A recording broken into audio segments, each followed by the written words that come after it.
it's Maria, so I'll tell you which tracks. This is my video for week 8. I'm trying to get these all at once since I have the house to myself. And it's really quiet in my apartment area, and it's really nice outside. Like, I am enjoying this weather. It's great. This is like the perfect weather for me. But let's see. So week 8 is, hold on, let me double check again because I forgot. How did you find, do you have and how did you find a matron and a patron? I do have a matron and a patron. I mentioned them in my last video. My matron is Hecate, and my patron is Shiva. So both of them are it's a really complicated story to get into, I guess for me.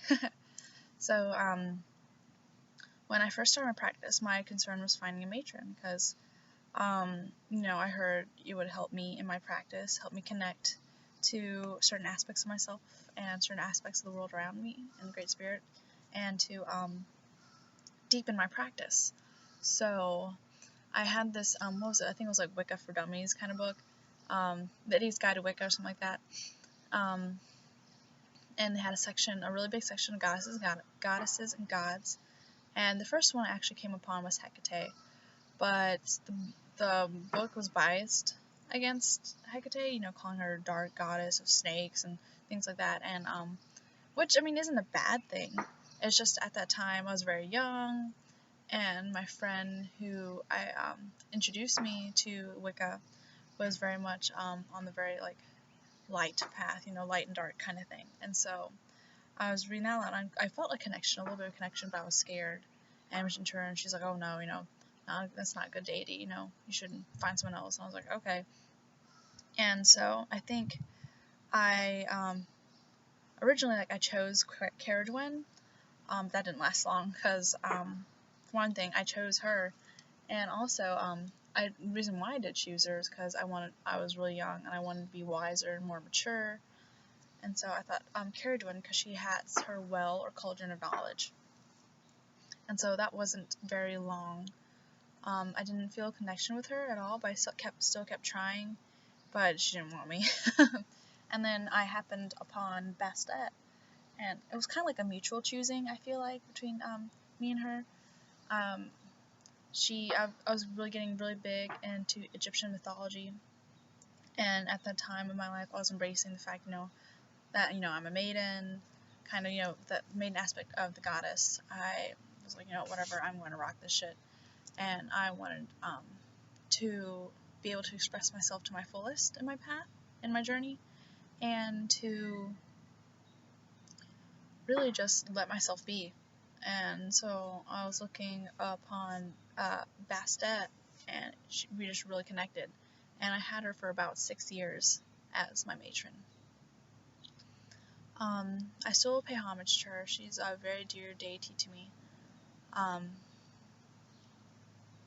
And she helped me to accept myself the way I am. She is a playful goddess, a maiden goddess, a goddess of the springtime and rejuvenation, and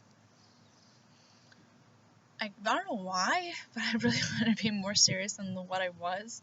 I really want to be that wise, serious person that was like a sage and everyone would turn to, kind of thing. And which is really funny because my friends Chris and Michelle call me monk-like, which I don't see it, but okay.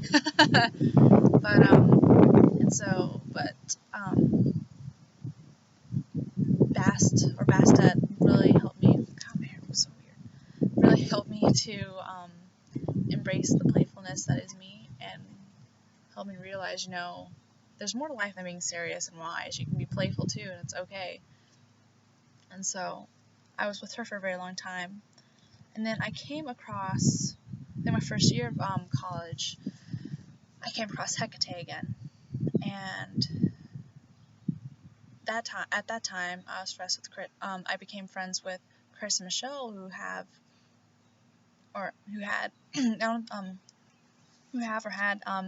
Hecate as their matrons.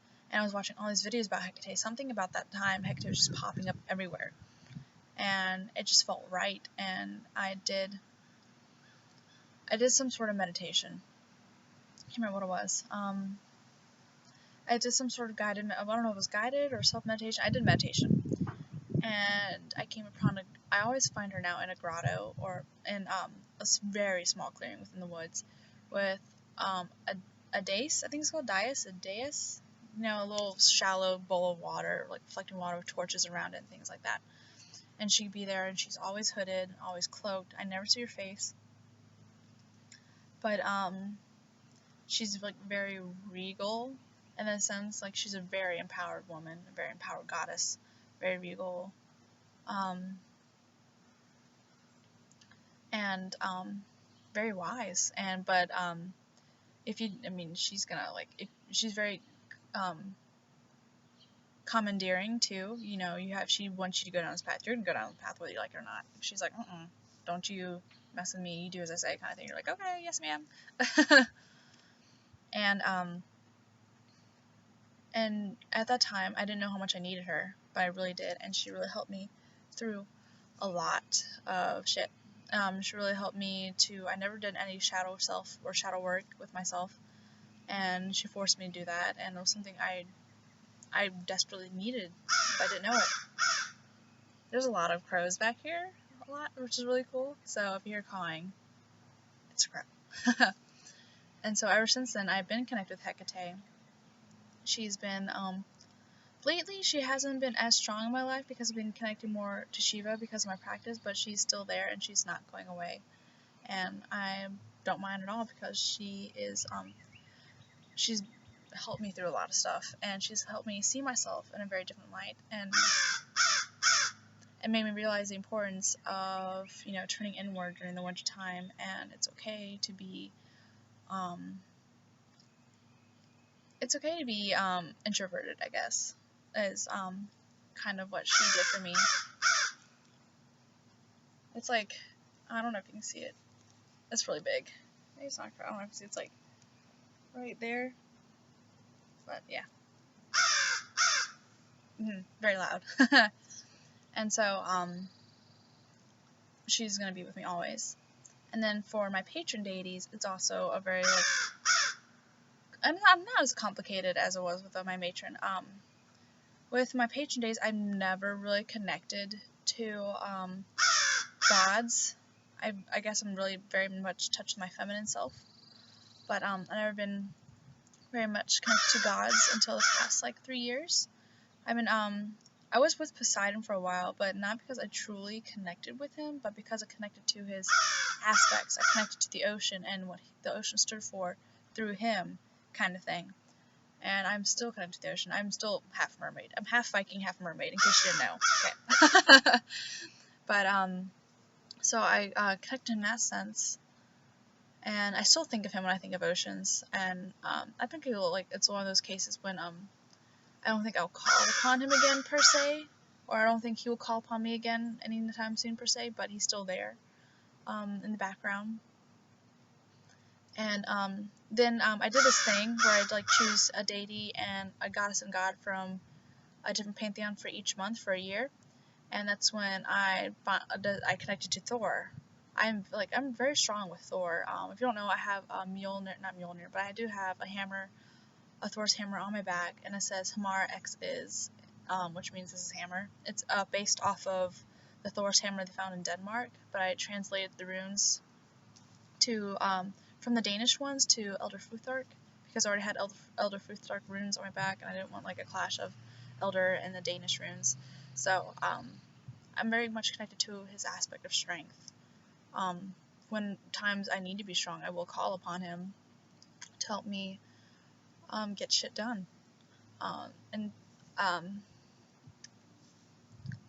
Yeah, and so I did I also did a ritual a couple of years ago in EWF, which needed a lot of strength. Like, oh wow. So I feel like wasn't for him, I probably would have collapsed because I fasted and stuff beforehand. But it's called the ritual it's called the Sacred Hunt. That's all I'm going to say, because it's kind of one of those things where you're not supposed to really talk about it that much until you experience it for yourself, and you don't want to talk about it because you want to let others experience it for themselves. But so yeah, I did that, and if it wasn't for him, I probably would have been like So I really connect to Thor, but he never really chose me as, chose me, so he was never really my patron, but he is a deity I lean on heavily. And Shiva, however, he just came upon me also, I think, in my first year of college. My Russian teacher's ex-husband was, he's an antiques dealer, and so is their son. And they were at my college, and they were dealing in all these different antiques, and a lot of them were from India. And there's a lot of Shiva statues there. And I just picked it up, and it was the trifold Shiva with it's a Shiva with a trident. And I picked it up, and I just felt an instant connection. I was like, oh, who is this? And I looked him up, and it was Shiva, and he was a god. He's a god, a deity of yoga. He's also a deity of new beginnings. There's two forms of him. There's the one with the trident, and then there's the Natarajasana. I'm probably not pronouncing it right. In which he's dancing on top of demon to signify, destroying the things in your life you do not need for you, so you can start again. And I really connected that, and they gave me the statue for free because I already bought a lot of stuff from them. I bought like a Durga tapestry, a fairy tapestry, and all this other stuff. And I picked up, and they're like, "Oh, you can have something free." So I picked up like this little teeny tiny Shiva statue, and they're like, "Yeah, you can have that." And he's been with me ever since, and he's been getting, like, his presence in my life has been growing stronger and stronger, especially now that I found a home in yoga, which also I have not done in 2 weeks because I got sick and then I injured my knee, and my doctor's like, no yoga for a week. So, but I will be going back tomorrow. Thank God. I miss it so much. So those are my matron and my patron, Hecate and Shiva. Very odd pair, I guess, because they kind of seem like an odd pair, but to me they don't. To me they really worked well together. So yeah, I love to hear about everyone else's deities. I'm sorry, I'm getting distracted by the crows here, because sometimes there's one, and then sometimes there's more than one. They're really big. They're really cool. But yes, so thank you guys for watching my videos and supporting me, and thank you for this community that supports each other. I love you all. Namaste.